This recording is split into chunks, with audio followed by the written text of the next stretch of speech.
Hello నమస్తే, నేను journalist YNR.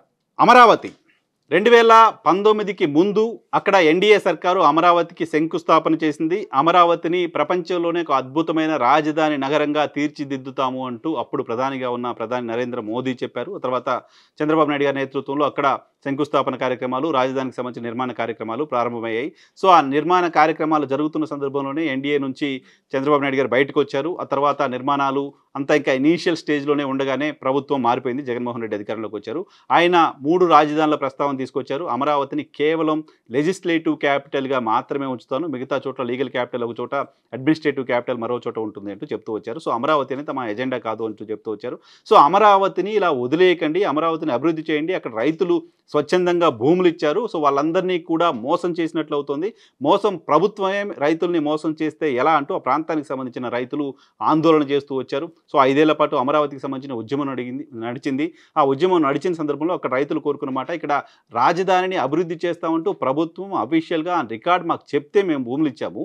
ఇప్పుడు వచ్చిన ప్రభుత్వం అక్కడ రాజధానిని అభివృద్ధి చేయము అని చెప్పి దాన్ని వదిలేస్తే మేము ఇచ్చిన భూములకు అర్థం ఏంటి? మేము ఇప్పుడు ఆ వ్యవసాయం చేసుకోకుండా అయిపోయింది. సో అక్కడ రాజధానికి భూములు ఇచ్చాము, ఆ భూములు యుటిలిటీ లేకపోతే మా పరిస్థితి ఏంటి అంటూ రైతులు ఆందోళన చేయడం చూసాం. సో రాష్ట్రాన్ని ఒక రాజధాని లేని నగరంగా మార్చేస్తున్నారు అంటూ ఆరోపణలు రావడం చూసాం. ఆ సందర్భంలో అధికారంలో ఉన్న వైఎస్ఆర్ కాంగ్రెస్ పార్టీ చెప్పిన మాట ఏంటంటే, ఇప్పుడు రాష్ట్రం ఉన్న పరిస్థితిలో, రాష్ట్రం ఇప్పటికే అప్పుల్లో ఉంది, రాష్ట్రానికి సంబంధించిన ఆదాయం లేదు, ఇప్పుడున్న పరిస్థితుల్లో 1,00,000 కోట్ల రూపాయలతో రాజధాని నిర్మాణం అనేది అసాధ్యమవుతుంది. 1,00,000 కోట్ల రూపాయలు ఒక నగరం పైన ఖర్చు పెట్టడం అనేది సరైంది కూడా కాదు. అప్పుడు అందుకోసమని దీన్ని మేము ఇప్పుడు నిర్మాణం చేయలేము అని చెప్పారు. రాష్ట్రం 1,00,000 కోట్ల రూపాయలు ఖర్చు పెట్టే పరిస్థితిలో లేదు అంటూ వైఎస్ఆర్ కాంగ్రెస్ పార్టీ చెప్పింది. సో ఆల్రెడీ ఎగ్జిస్టింగ్ సిటీ మనకి విశాఖపట్నం ఉంది. విశాఖపట్నాన్ని క్యాపిటల్గా చేస్తే అక్కడ ఇంత ఖర్చు పెట్టే అవసరం లేదు. ఒక 5-10 వేల కోట్ల రూపాయలు అక్కడ ఇంకా మౌలిక సదుపాయాల కల్పనకు సంబంధించి ఖర్చు పెడితే సరిపోతుంది. ఆ నగరాన్ని మనం రాజధానిగా వాడుకోవచ్చు అంటూ జగన్మోహన్ రెడ్డి, వైఎస్ఆర్ కాంగ్రెస్ పార్టీ చెప్తూ వచ్చారు.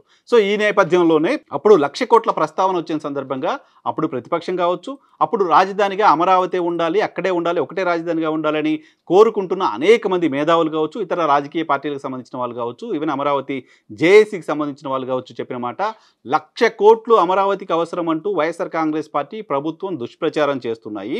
ఇక్కడ కేవలం మౌలిక సదుపాయాలు కల్పించి రాజధాని ఇది ఒక్కటే అని చెప్పగలిగితే చాలు, చాలా కంపెనీలు ఇక్కడికి వస్తాయి. దాదాపు 113 కేంద్ర ప్రభుత్వానికి సంబంధించిన ఇన్స్టిట్యూషన్స్ అమరావతిలో ఏర్పాటుకు సంబంధించి ముందుకు వచ్చాయి. వాటికి భూములు ఇవ్వడానికి సంబంధించి అప్పుడు ప్రభుత్వం ముందుకొచ్చింది. ప్రభుత్వం చేయాల్సింది 3 రాజధానులు కాదు, మాకు అమరావతి ఒకటే రాజధానిగా ఉంటుంది, దాన్ని అభివృద్ధి చేస్తామని ఒక ప్రకటన చేస్తే చాలు, అక్కడ రోడ్లు వేస్తే చాలు, అక్కడ ఆల్రెడీ పూర్తయిన బిల్డింగ్లోకి ఐఏఎస్ అధికారులు, ఎమ్మెల్యేలు వీళ్ళంతా అక్కడికి వెళ్ళిపోయి పరిపాలన అక్కడ జరుగుతుంది ఇలాంటి ఒక ఇంప్రెషన్ ఇస్తే చాలు. దానికి 1,00,000 కోట్లు పెట్టాల్సిన అవసరం లేదు. కనీసం 2-3 వేల కోట్ల రూపాయలు ఖర్చు పెడితే కూడా రాజధాని దానంతటా అది ఎదగడానికి సంబంధించిన అవకాశం ఉంటుంది అంటూ మాట్లాడుతూ వచ్చారు. ఇదే విషయాన్ని చంద్రబాబు నాయుడు గారు కూడా గతంలో మాట్లాడారు. రాజధానికి 1,00,000 కోట్లు అంటూ వైఎస్ఆర్ కాంగ్రెస్ పార్టీ దుష్ప్రచారం చేస్తోంది. అమరావతి అనే రాజధాని ప్రపంచంలో ఎప్పుడు ఎక్కడా నిర్మితం కాని ఒక అద్భుతమైన నగరంగా ఉంటుంది. అటువంటి ఒక మోడల్ని మేము తీసుకొచ్చాము. ఏంటి ఆ మోడల్ అంటే, అది ఒక సెల్ఫ్ ఫైనాన్స్ సిటీగా మారబోతోంది. రాజధాని నిర్మాణానికి కావాల్సిన డబ్బుల్ని అమరావతి సంపాదించుకుంటుంది. అమరావతిలో మనం ఇన్ఫ్రాస్ట్రక్చర్ని బిల్డ్ చేసుకుంటూ పోతే, అమరావతిలో ప్రభుత్వం అక్వైర్ చేసిన కొంత ల్యాండ్ కనుక మనం సేల్ చేయగలిగితే వేలాది కోట్ల రూపాయలు వస్తాయి. 1,00,000 కోట్ల రూపాయలకు పైగా మనం అక్కడ అమరావతి ప్రాంతం నుంచే ప్రభుత్వం అఫీషియల్గా పుల్ చేయొచ్చు. అమరావతికి 1,00,000 కోట్లు పెట్టాలనే ప్రచారం దుర్మార్గమైన ప్రచారం అంటూ అప్పుడు చంద్రబాబు నాయుడు గారు కావచ్చు, మిగతా అందరూ మాట్లాడుతూ వచ్చారు.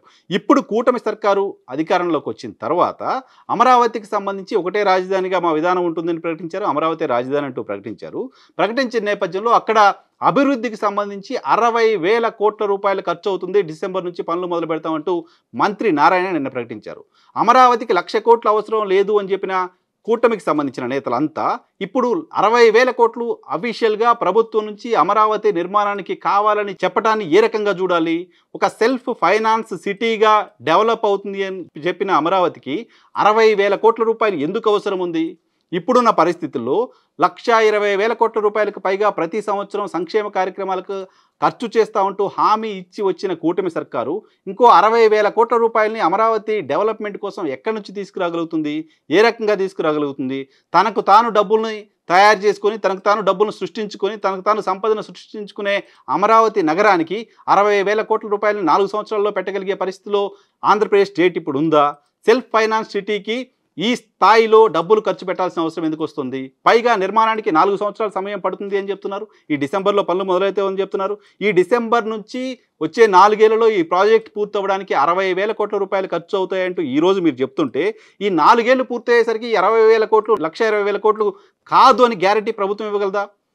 ప్రతి సంవత్సరం ప్రతి 3 నెలలకు ఒకసారి కంపెనీకి సంబంధించిన లేకపోతే ఒక ఇన్ఫ్రా వర్క్ ఏదైనా జరుగుతుంటే 3 నెలలకో 6 నెలలకో మార్కెట్లో ఆయా వస్తువులకు సంబంధించిన ధరలు పెరిగాయంటూ ఎస్కలేషన్ చేసుకుంటూ పెంచుకుంటూ వస్తారు. 3 నెలలకు 6 నెలలకే ఎస్కలేషన్ చేస్తూ పెంచాల్సిన పరిస్థితి ఉన్నప్పుడు 4 సంవత్సరాలకు సంబంధించి మీరు ఇప్పుడు వేస్తున్న బడ్జెట్ 60,000 కోట్లు అవుతే అది ఖచ్చితంగా 1,00,000 కోట్ల రూపాయలు దాటే అవకాశం ఉంది. 1,00,000 కోట్ల రూపాయలు దాటదు అనే గ్యారంటీ ఏం చెప్తుంది ప్రభుత్వం? ఇప్పటికే 15,000 కోట్ల రూపాయలు అమరావతి పేరుతో అప్పులు తీసుకొస్తున్నారు. అప్పులు ఇవ్వడానికి సంబంధించి ఎలా ఇవ్వచ్చు ఏంటి అనే దానిపైన ప్రపంచ బ్యాంక్ అధికారులు వచ్చి సిఆర్డీ అధికారులతో చర్చలు జరుపుతున్నారు. సో ఇంకా 35,000 కోట్ల రూపాయలకు పైగా అప్పులు తీసుకురావడానికి సంబంధించిన ప్రయత్నం చేస్తున్నారు. సో ఇవన్నీ కూడా గతంలో చెప్పిన మాటలకి భిన్నంగా ఉన్నాయి. గతంలో మీరు చేసిన వాదనకి భిన్నంగా ఉన్నాయి. గతంలో అధికారంలో ఉన్న పార్టీ చెప్పిన మాటలకు దగ్గరగా ఉన్నాయి.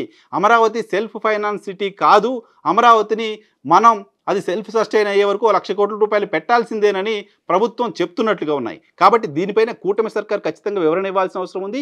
ఏ రకంగా అమరావతి 60,000 కోట్ల రూపాయలు పెట్టిన తర్వాత సెల్ఫ్ ఫైనాన్స్ సిటీ అవుతుంది అనేది ఒకటి చెప్పాల్సిన అవసరం ఉంటుంది. సేమ్ టైం కేవలం 60,000 కోట్ల రూపాయలతో ఇది మొత్తం పూర్తవుతుందా అని చెప్పడానికి సంబంధించిన ఆస్కారం ఏంటి, దీని దగ్గర ఉన్న ఎవిడెన్స్ ఏంటి అనేది కూడా కూటమి సర్కార్ ఖచ్చితంగా బయట పెట్టాల్సిన అవసరం కనపడుతోంది.